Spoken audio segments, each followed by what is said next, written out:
3 yoshli bolaning burnidan chiqqan narsa mana izolenti juda ham katta o'lchamda kirib ketgan, burunning ichkari qismiga kirib ketgan. Shunday qaraganda ko'rinmaydi. Juda ham katta o'lchamda burun doim qonab yuradigan, yiring oqadigan holatga kelib qolgan. Burun to'sig'i tekshilishiga olib kelishi mumkin edi. Bemor 3 yoshda qachon burniga narsa chiqarganini bilmaydi. Bemorda nevrologik nuqson bo'lganligi uchun bemorimizning narkoz ostida burunlardagi narsani olib tashlab mana ko'rishingiz mumkin.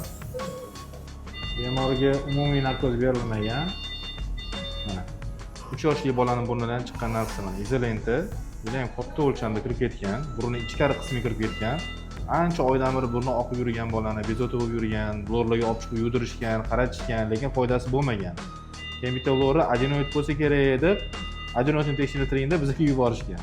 Keyin bu narsa aniqlandi. Mana ko'rishingiz mumkin. Bolada nevrologik o'zgarishlar bo'lganligi uchun qisman narkoz berib turib, buni olib tashladik. Juda ham katta o'lchamda burun doim qonab yuradigan, yiring oqadigan holatga kelib qolgan. Bolaga e'tibor beringlar. Burun bitta degani, burundan yiring oqyapti degani darrov faqat yudirish kerak degani emas. Bu narsa yana ozgina turganda burunning ichi to'la yiringlab ketishi va burun to'sig'i tekshilishiga olib kelishi mumkin edi.